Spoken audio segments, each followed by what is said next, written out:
Coco Martin inaming si Julia ang ihaharap sa simbahan.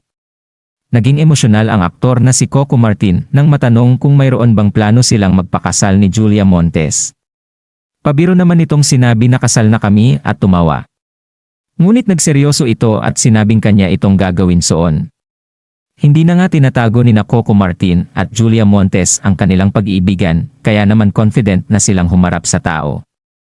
Hindi pa nga nagpapa-interview si Coco Martin at Julia Montes patungkol sa kanilang anak, ngunit isa na itong open secret sa mundo ng showbiz. Kung magkakataon di umano ay gusto din ni Coco Martin na maiharap sa altar ang kanyang nobya na si Julia Montes. Paglalahad ng aktor ay mayroon siyang ipinangako sa nanay at lola ng aktres na kanyang alagaan habang buhay si Julia. Noong nanliligaw pa lamang siya kay Julia Montes noon ay medyo hindi aprobado sa ina ng aktres ang kanyang intensyong panliligaw. Alam naman ng mga tao na medyo malaki din ang agwat ng kanilang edad at teenager pa si Julia Montes noon. Ngunit kagaya nga ng paglaban ni Julia kay Coco ay nagbunga ang porsigidong pagsusuyo ng aktor sa kanya. Natanggap naman si Coco Martin sa kanilang pamilya, kaya inaalagaan ni Coco Martin ang kanilang relasyon. Samantala, inamin naman noon ni Julia Montes na kung sakaling ikakasal siya ay gusto niya itong maging church wedding.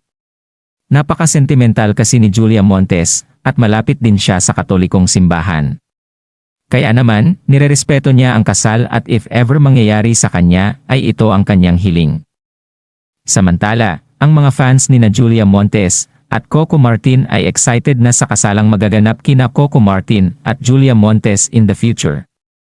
Siguradong magiging grand wedding of the year ito at dadagsain ng mga taong nagmamahal at humahanga sa kanilang dalawa.